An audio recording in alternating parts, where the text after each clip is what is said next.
Hey, this is the Joshin family and welcome to our vlog.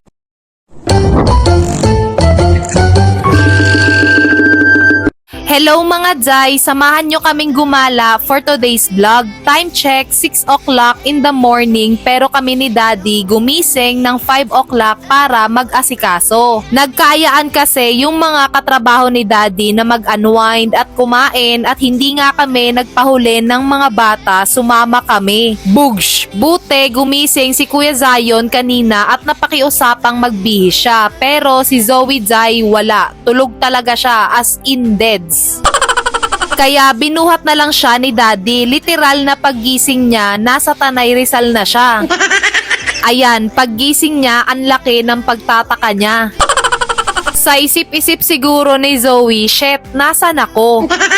Shucks, Jai, sobrang sarap sa pakiramdam ng mga ganitong view. Super nakaka-relax, Jai. Andito nga kami sa Tanay Highlands at alam nyo bang pumunta na din kami dati ni Daddy dito? Kasama si Biggie, yung big bike ni Daddy a year ago. Ilalagay ko na lang dyan sa baba yung link ng vlog sa YouTube. Buti na lang, Jai, hindi sumabay yung sumpong niya pero umatake yung kakulitan niya.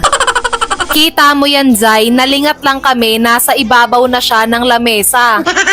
Sinasabi ko sa'yo, Zay, walang pinipiling lugar yung kakulitan ni Zoe.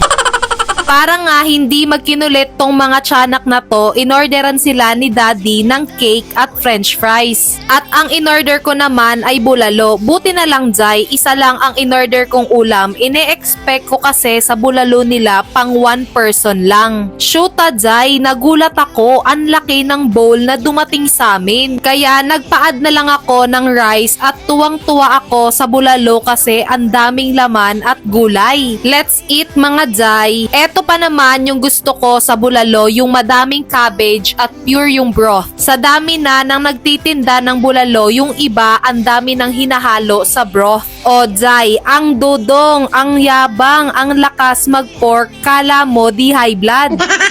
Hindi pa nagpatinag yan, Jai, kinuha niya pa yung bone marrow ng bulalo namin. Dodong, ayus-ayusin mo lang talaga, sinasabi ko sa'yo. Jai, isang rice lang ang naubos namin kasi sobrang daming laman nung bulalo. Sinubukan ko nga din kumain ng bone marrow. Jai, di ko talaga kaya, giluod ko. Pagkatapos nga naming kumain, binihisan ko si Zoe at naglakad-lakad kami at nagulat ako dito kay Kuya Zion. Akala ko kung sino yung kinakausap niya. Hays, ang sarap ng hangin. Kung pwede lang talagang ibalot at iuwi sa Maynila, ginawa ko na, Jai. Anyways, moving forward, bumiyahin na kami pabalik at nandito na kami sa SM Masinag. Ewan ko ba dito sa mag-amang to nag-uunggoy-ungguyan. At for the budol naman, ang atake ko kay Dudong. First time naming sumakay ng MRT na manggagaling sa Antipolo papuntang Recto. Sabi ko nga dito kay Dudong, may kamukha siya dyan. Going back to Honolulu just to get that Maui Wowie.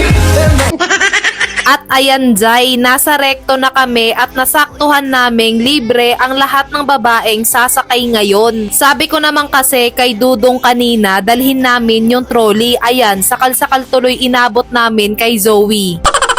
Naglalakad na kami papuntang Ongpin at kapag minamalas ka nga naman talaga, Jai, nadali ng sapatos ni Zoe at napakasakit, Jai. At may nadaanan kaming legit na sugar cane pero tawag neto sa amin, Jai, tubo. Nagustuhan ni Zoe at Jai, nakakatuwa siyang inumin kasi ang tamis at ang refreshing. At nagustuhan din ni Kuya Zion. Sunod naman naming sinubukan ay etong stuffed pie.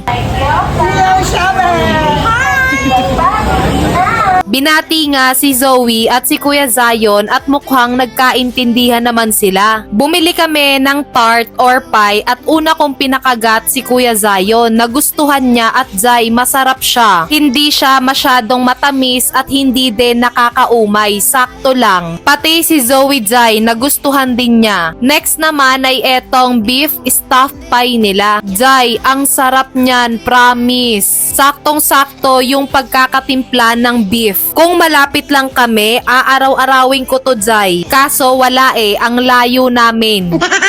Eto yung store na minsan nang pinilahan at nag-viral sa online. Grabe, Jai, na-amaze na naman ako kasi may mga prutas sila dito na bago sa paningin ko. Katulad netong mulberry at cherry. Kaya kahit mahal yung kilo, Jai, binilhan ako ni Daddy kasi sabi ko sa kanya hindi pa ako nakakatikim ng tunay na cherry fruit. At eto na, Jai, pinunas-punas ko lang siya sa damit ko at Jai, ang sarap pala talaga niya.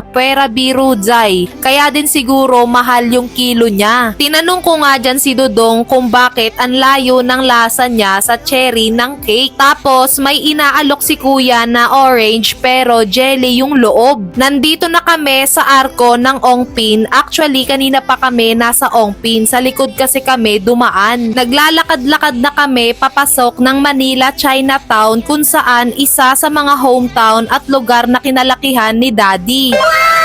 Ay, Jai, ang linaw ng mata ni Zoe.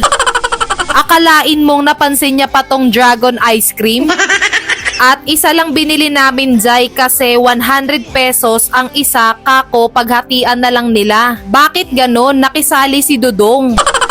Jai, kanina ko pa to naaamoy at hinanap ko talaga. Grabe, ang tagal na nung huli kong kain neto, as in taon na, Jai. Oh my God, Jai, isa to sa mga favorite street foods ko. Grabe si Dudong, Jai, isa pa lang nakakain ko, siya dalawa na kagad.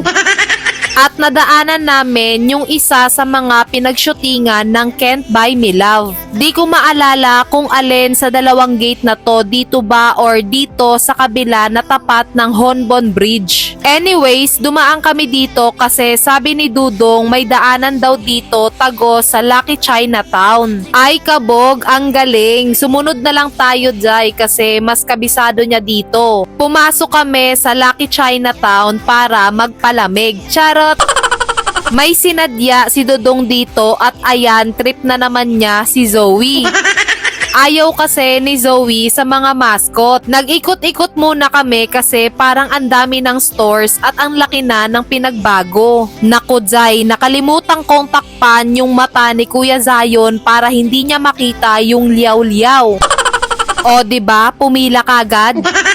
Pumunta kami sa Robinson Supermarket para i-claim yung mga e-gift at gift voucher ni Dudong at eto talaga yung sinadya namin dito. Tapos may nadaanan kaming mga ganitong super cute na dinosaur. 50 pesos siya, Jai, for 5 or 10 minutes. Di ko na maalala, Jai. Jai, nagulat ako dyan kay Kuya Zion kasi bigla siyang umatras. Kaya sabi ko kay Dudong tag-isa kami. At ayan, Jai, dito kami nagkalat at nag-racing ang pamilyang to. Ayan, Jai, kanina si Zoe ayaw niya, ngayon ayaw niya nang bumaba.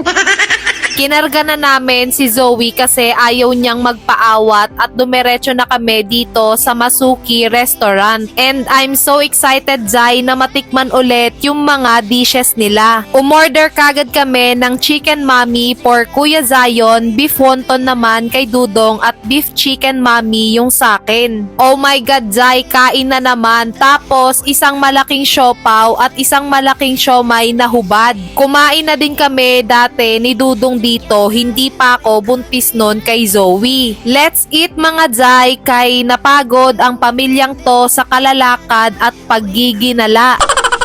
Oh, kita mo yung hitsura ko, Jai, namumutla na sa pagod.